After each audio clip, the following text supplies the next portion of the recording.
이게 보이실지 모르겠지만 샤가이의 건조 무게 중 40%가 물로 빼낼 수 있는 물질입니다. 그리고 그렇게 빼낸 수액의 반 이상이 처음 건조 무게의 25%, 색소물의 복합체로 불리는 진한 색상의 멜라닌입니다. 25%의 이 버섯이 이것으로 형성되어 있습니다. 아주 독특한 특성이죠. 이건 샤스키나 논문에 담겨 있는 것인데요. 차가의 화학적, 의학적, 그리고 생물적 특성들에 대해 배울 수 있습니다. 2006년부터 러시아에서 발간한 리뷰 논문이에요. 차가에 폴리페놀릭 색소 원적 인간적 복합체가 들어있다고 발표했습니다. 차가의 진한 검정, 브라운색에 전체적으로 검게 보이게 하는 진한 것이라는 거예요. 2002년에도 멜라닌 복합체에 대해 연구했는데 유전자를 보호한다고 합니다. 여러분들이 아시듯이 전 생의학 공학자인데요. 에베레스트 정상에 가져간 실험기구를 디자인했습니다. 그 산 정상에 어떻게 사람들이 살 수 있는지 최초의 연구였어요. 산소가 없는 아주 거친 환경인데 말이죠. 산소가 부족하면 뇌가 기쁘지 않아요. 몸의 세포도 마찬가지요. 그 위엔 대기는 부족하고 빛은 많습니다. 포스트 박사학위 펠로십을 했던 샌디에고 주립대학과 이 실험을 했던 1980년대에 전 빛에도 많은 흥미를 갖게 됐습니다.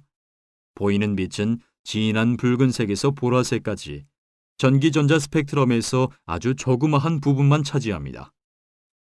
하지만 그 밑에 작은 밴드 부분이 적외선, 온기의 적외선 전자파들이 있는데 와이파이나 핸드폰 등의 통신에 사용하고 있습니다.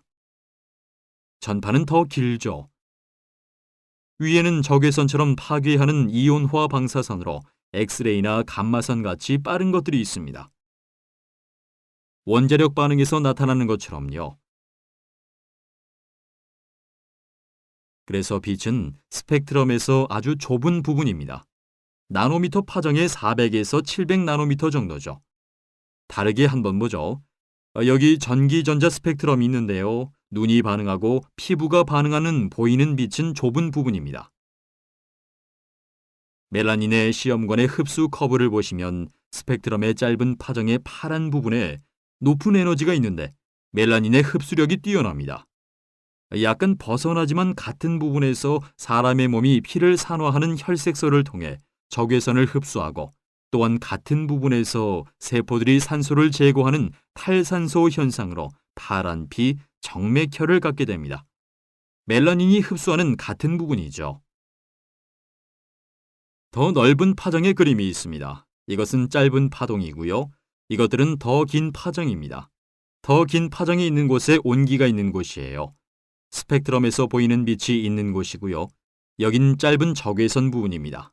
물은 짧은 파장과 높은 주파수에서 아주 흡수가 잘 된다는 것을 주목하시기 바랍니다. 긴 파장, 따스함이 있는 곳에서 물에 열기를 넣어서 끓게 하죠. 이것이 또 과학이 각양의 레이저를 사용하는 이유입니다. 무엇을 치료하기 위해 피부에 레이저를 쓰죠. 멜라닌은 에너지를 광범위하게 흡수합니다. 빛과 온기를 효율적으로 흡수합니다. 그리고 몸에 무엇을 변조시키죠. 멜라닌은 엽록소와 비슷한데 엽록소는 나무에 푸른 빛을 띠게 하는 것입니다. 무엇이 나무를 푸르게 하죠? 엽록소이죠. 엽록소는 우리 몸의 혈색소와 같은 분자입니다.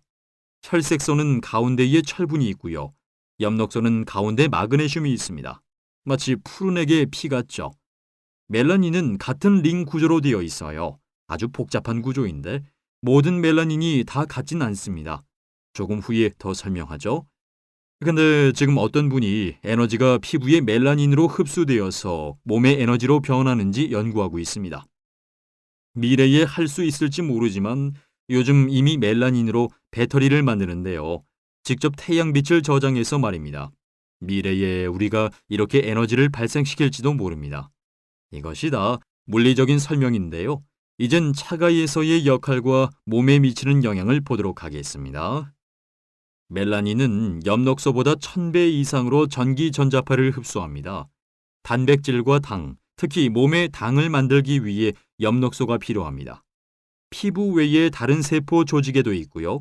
임신한 여성분들에겐 아주 중요한 분자입니다. 왜냐하면 태아 안에 많은 양의 멜라닌이 들어있죠. 또 마스터 분자로서 몸의 연락을 조정한다고도 생각되어집니다.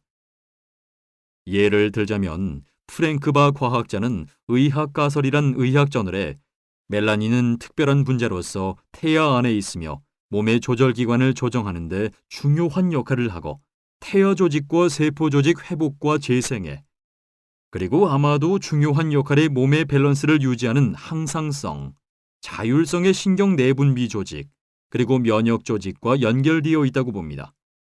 다르게 말하면 멜라닌은 방사선을 흡수하는 것보다 더 큰 역할을 한다고 볼 수 있죠. 그래서 몸에 흡수되었을 때 면역 시스템에 아주 큰 영향을 준다는 거죠. 여기 임신 35일째 된 태아의 사진이 있습니다. 엄마 뱃속의 배아의 눈입니다. 눈은 완전히 멜라닌입니다. 놀라운 그림이죠. 그 많은 멜라닌이 그 안에 들어가 있는 것이 신기하지 않나요? 배아가 처음 만들어질 때 보이는 검은 줄도 다 멜라닌입니다. 식물의 예도 있습니다. 가지인데요. 하나는 멜라닌이 있고 다른 하나는 유전적으로 변화되어서 멜라닌이 없습니다. 크기의 차이를 한번 보세요. 식물계의 멜라닌이 직접적으로 에너지를 변환하는데 연관이 있다는 것을 간접적으로 표시한 것입니다. 몸은 살아있는 세포 간질입니다. 이걸 정말 이해하셔야 하는데요. 이유는 이것이 바로 몸의 작동 시스템이기 때문입니다. 몸은 모든 것이 연결되어 있는 커뮤니케이션 시스템인데요. 빛으로 작동합니다. 생광자라고 하는 빛입니다. 그리고 이 커뮤니케이션 시스템 안에는요. 세포들이 인테그린이라고 하는 다른 세포와 연결되어 있습니다. 그래서 전자와 빛이 세포들 간에 흐르는데 마치 슈퍼컴퓨터와 같습니다. 몸은 슈퍼컴퓨터 같은데 피부도 몸의 다른 모든 부분과 연결되어 있습니다. 거미줄 같죠? 거미줄의 한쪽을 건드리면 다른 모든 부분과 연결되어 있는 것처럼요. 이 세포들이 피부가 속해 있는 접속세포 조직과 연결되어 있으면서 반도체처럼 작동합니다. 컴퓨터의 실리콘으로 만들어진 반도체처럼 이 반도체는 살아있는 것입니다. 몸은 모든 것을 알아내는 복잡한 슈퍼컴퓨터처럼 만들어졌습니다. 이것이 바로 에너지 의학입니다. 약이나 화학물, 로션, 살충제, 몸으로 흡수되는 치아의 충전재의 수은을 몸에 넣으면 매트릭스가 망쳐집니다. 이 매트릭스가 활동을 제대로 하지 않고 에너지도 교통을 하지 않습니다. 이럴 때 차가가 아주 유용하다고 생각하는데 해독작용을 하기 때문이죠. 요즘 우리 환경에서 찾아볼 수 있는 다른 형태의 방사선입니다. 1990년부터 2007년까지 미국에서 핸드폰 사용의 급성장을 보여줍니다. 이것은 2000년부터 2010년 사이에 환경에 나타난 방사선 수치의 성장을 나타냅니다. 이런 환경에서 우리가 살고 있죠. 제가 가져온 이것은 이 방의 전자파 수치를 잴 수 있는 기구입니다. 무선 전자파를 들으실 수 있죠? 이것을 가장 수치가 높은 곳에 댈 수도 있습니다. 이 따따따따 소리는 이 호텔의 와이파이 소리입니다. 요즘은 이런 환경 속에서 사람들이 살고 있어요. 우린 모르죠. 소리를 들을 수 있는 것도 아니고 느낄 수 있는 것도 아니고 전자파 검출기 같은 기계 없인 알 수가 없죠. 이것을 말씀드리는 이유는 우리 인간이 본질적으로 변하고 있기 때문이에요. 아이들도 변하고 있고요. 아이들이 학교에서 어떻게 변하고 있는지 아세요? 제대로 배우질 못해요. 아이패드나 아이폰, 그리고 무선 전화기를 가지고 다니면서 전자파에 항상 노출되어 있어요. 스웨덴에서 연구한 자료에 의하면 티네이저 밑의 아이들이 10년 동안 무선 전화기를 사용할 시 뇌종양에 걸릴 확률이 5배 증가한다고 합니다. 이런 사실은 많이 얘기가 되지 않고 있고요. 저도 여러분들을 놀래키려고 하는 것이 아니라 연구에서 나타나는 사실을 그냥 알려드리는 것뿐이에요. 논의의 여지가 많이 있긴 하지만 말입니다. 이것에 대한 예방이 필요합니다. 모든 사람들이 이러한 통신기구를 사용하고 있고 기계에 아주 적은 글씨로 된 알림을 보면 피부에서 1인치 가깝게 대지 말라고 쓰여 있습니다. 한번 보세요. 블랙베리나 아이폰이 있으신 분들은 설명서를 한번 보세요. 거기 쓰여져 있어요. 이것이 전자방사선이고 몸이 기뻐하지 않죠. 1980년 후로 도시에 100에서 2만 배의 배경 전자파들이 있습니다. 핸드폰이 있죠. 캘리포니아의 사람들 집에 스마트 미터가 설치되어 있죠. 모든 사람들이 전자파를 쓰고 있어요. 그리곤 무해하다고 다들 얘기해요. 하지만 많은 연구에 의하면 전자파에 노출되면 DNA가 파괴된다고 합니다. 보통은 몸이 재생시키죠. 거기에 차가를 더하면 피부로나 먹거나 해서요. 몸이 DNA를 회복시키는 데 훨씬 도움이 되죠. 그 이유 하나만으로도 예방 차원으로 아주 유익한 제품이라고 생각합니다. 여러분께 말이 되는 얘기인가요? 네. 이런 환경에서 살면서도 전자파에 묻혀서 빠져가면서도 모르고 살죠. 왜냐면 빛처럼 보이지도 않고 소리처럼 들리지도 않으니까요. 느낄 수가 없죠. 멜라닌은 강한 해독 능력이 있으며 효소 과정을 컨트롤하고 보호자 역할을 합니다. 변종을 예방하고 중금속 같은 산화를 시키는 지노바이오틱과 상호를 할 수 있는 능력이 있습니다. 이런 것들을 몸이 없애버립니다. 대단한 일이죠. 그리고 빛과 방사 보호 활동을 합니다. 차가를 먹은 동물들은 감마선으로 방사해도 더 오래 삽니다. 그것은 원자폭탄이나 핵반응기에서 나오는 강한 방사선입니다. 차가를 먹을 때 더 오래 삽니다. 동물 실험을 했죠. 여기요. 컨트롤 그룹은 186일 살았고 차가를 삽입한 동물은 305일을 살았습니다. 그렇다고 여러분들이 감마선을 쬐야 한다는 것은 아닙니다. 건강에 좋지 않죠. 하지만 우리는 지금 비정상적인 환경에서 살아가고 있어요. 조부모님이나 부모님들이 사셨던 환경과는 다릅니다. 그러면 양식된 버섯을 먹나요? 아니면 야생 버섯을 먹어야 하나요? 야생 버섯에는 알로멜라닌이 있고요. 양식 버섯에는 다른 종류의 멜라닌인 유멜라닌이 있습니다. 화학적으로 두 개는 아주 다릅니다. 그래서 야생이 더 좋은데요. 다른 영향을 끼치기 때문이죠. 여기 야생 버섯에 대한 연구 결과입니다.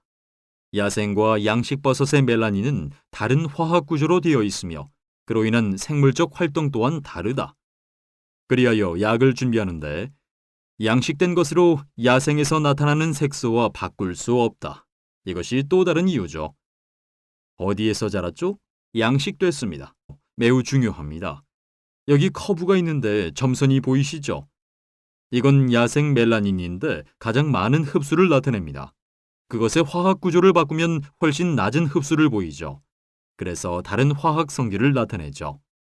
파괴되었거나 변이된 DNA를 수리하고 산화 방지제와 유전자를 보호하는 성능이 우수하고 독소가 많은 세상에 매우 필요하고요. 제가 믿기론 비타민 D를 만들기 위한 햇빛을 피부로 더 흡수하도록 돕습니다. 암이 발병하지 않게 하는데 비타민 D는 매우 중요합니다. 이제서야 많은 의사들이 필요한 환자들에게 많은 양의 비타민 D를 처방하고 있습니다. 여기 또 다른 연구인데 2004년에 한 것으로 DNA에 미치는 영향입니다. DNA가 파괴되는 것으로부터 차가를 투입했을 때 40%가 감소했습니다. 매우 큰 효과죠. 이 뜻은 몸이 DNA를 회복시키는데 참으로 도움이 된다는 것이지요. 유크레인에서 되어진 또 다른 연구인데요. 아주 높은 산화 방지 역할을 하고요. DNA가 잘못 연결되는 것으로부터 보호합니다. 어떠한 일이 일어나냐면 DNA의 유전자가 아름다운 용수철 모양으로 되어 있는데 변이가 되면서 서로 연결이 되면 작동을 하지 않게 됩니다. 자동차의 트랜스미션이 고장난 것처럼요. 그래서 그것을 수리해야 하죠. 또 다른 흥미로운 것은 멜라닌이 직접적으로 장에 영향을 미친다는 사실을 보여줍니다. 장의 점막의 폐허의 반점이라고 불리는 면역세포를 유발시켜서 침략하는 물질들로부터 보호합니다. 만약 박테리아나 바이러스 같은 것들을 삼키게 되면 차가가 장의 폐허의 반점을 자극시킨다는 거죠. 동물 연구에서 나타난 것입니다. 그래서 면역을 보호하죠. 이런 성분은 에키네시아 외의 여러 가지에서도 찾을 수 있습니다만 차가에서처럼 높은 농도는 아닙니다. 멜라닌은 야채에도 있지만 식물에서 얻는 만큼은 안 됩니다. 차가는 식물이죠. 여기 한 예는 쥐에서 식물에 들어있는 멜라닌으로 연구되었습니다. A 면역 글로뷸린이 증가했고 항염증 알파파 인터루킨 6도 증가했고요. 감마 인터페론도 증가했는데 다 건강한 면역의 상징이죠.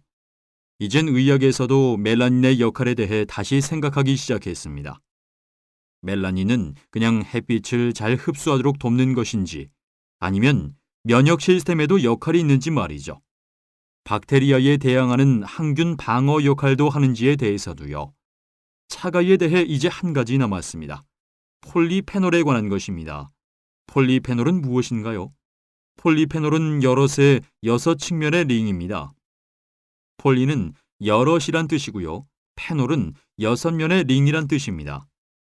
비타민이나 캐로틴이나만큼 풍부한데요. 야채에 들어있는 모든 좋은 성분들이 다 폴리페놀입니다. 플라베노이드, 페놀릭산, 타닌, 리그난, 스틸벤 외에도 여러 가지가 있는데요. 이 성분이 야채나 과일의 쓴맛이나 씁쓸한 맛을 내는 것입니다. 이렇게 여러 가지 링이 있습니다. 여기에 페놀 링들이 보이시죠? 야채의 색상을 주고 자몽의 씁쓸한 맛을 주며 양파, 브로콜리, 사과에 케르세틴을 줍니다. 폴리페놀을 위해서 야채를 먹는 거죠. 이러한 폴리페놀 복합소는 베리의 껍데기에서 찾을 수 있습니다.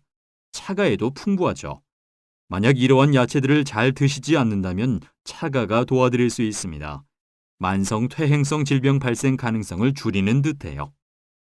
이른 노화도 방지한다는 사실을 보여주는 예가 있습니다. 산화 스트레스를 물리칩니다. 산화는 활성산소들이 세포막을 파괴하는 것을 가리키는데요. 여기 예를 보시죠. 우리의 결과는 샤가가 5mg보다 짙은 농도의 활성산소들을 찾아내는 능력이 있으며 폴리페놀액은 산화 스트레스로부터 세포를 보호할 수 있다는 것을 나타낸다.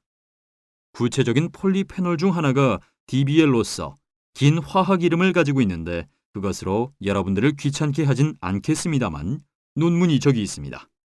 흔하면서도 특별한 분자로서 몸을 보호하는 NF-카퍼비를 촉진시킵니다. 2009년에 있은 중국 연구 자료인데 페놀이 산화 방지 특성이 있다고 합니다. 이해를 돕기 위해서 베튜린의 산인데요. 바이러스와 종양과 싸우죠. 30개 분자의 트라이털핀입니다. 나무의 송진에서 찾을 수 있어요. 여러 종류가 있는데 베튜린산은 트라이털핀 중에 하나죠. 몸의 바이러스, HIV 바이러스를 포함한 항염증이고요. 동물 실험에선 습진에도 도움을 준다고 합니다. 아주 좋지 않은 피부암인 멜라노마에도 도움이 된다고 합니다. 베튜린산과 베튜린이 각종 바이러스를 저항하는 데 효과가 있는데요. 근래에 조류독감 바이러스가 돌아서 많은 사람들이 염려하죠. 동물 실험이나 세포 연구에서 샤가의 물질이 이 바이러스를 물리치는 것으로 보입니다. 그리고 100% 억제하는 것으로 나타났습니다. 모든 의사들이 처방하는 약이 될 수도 있겠지만 저희는 이것을 처방약이 아닌 예방을 목적으로 사용하길 원합니다. 그리고 이것이 얼마나 효능이 뛰어난지 보여드리겠습니다. 저희 제품 차가를 시카고 대학에서 실험토록 했는데요. 다른 것에 비해 차가액이 높은 절정을 보였습니다. 베튜린산과 같은 높은 활동을 차가에서도 보였죠. 지난 2년 동안 밝혀진 건 몇 가지만 더 말씀드리길 원합니다. G, 기억과 배움을 향상시킵니다. 동물, 천식을 돕고요. G, 멜라노마 종양의 크기를 3배나 줄였습니다. 세포 노화를 늦추었습니다. 노화 방지 효과가 있고요. 대장암 세포에 그램된 세포 사망을 증가시켰습니다. 세포의 항염증 효과를 확인했고요. G, 혈당을 낮추었습니다. 산화 방지 특성 등등입니다. 전에 연구된 사실을 더 나은 결과로 계속해서 증명해주고 있습니다. 여기 고뇌 기능의 예가 있습니다. 뇌에서 아세틸콜린이라는 화학 원소를 만들어야 되는데 엔자임 아세틸콜린에스트레이스에 의해 파괴됩니다. 뇌가 기억을 더 잘할 수 있도록 차가가 그 과정을 막습니다. 여러분이 제가 말씀드린 것이나 샤가에 대해서 기억을 못하시더라도 동물 연구에 의하면 여러분의 기억이 향상될 수 있는 가능성이 있습니다. 여러분에게도 언젠간 이런 일이 일어나길 소망합니다. 천식 있는 쥐들이 치료를 받았습니다. 염증 있는 세포의 수를 줄임으로 천식 있는 쥐들을 도왔습니다. 쥐의 멜라노마 종양이 줄었습니다. 멜라노마 세포를 줄였죠. 미리 치료한 결과 세포의 노화, 이 경우 쥐를 여러 모형의 산화 스트레스에 노출시켰는데 세포가 일찍 죽지 않았습니다. 세포가 일찍 죽는 것을 세네센스라고 합니다. 확실하게 노화 방지, 보호 효능을 볼 수 있습니다. 캐나다에서 실시된 항염증 효과 연구입니다. 나이트릭 옥사이드를 사용해서 과정을 이해하기 시작했습니다. 2010년 된 연구인데요. 차가 안에 있는 4가지의 화학질을 통해 혈당을 감소시키는 효능을 확실시했습니다.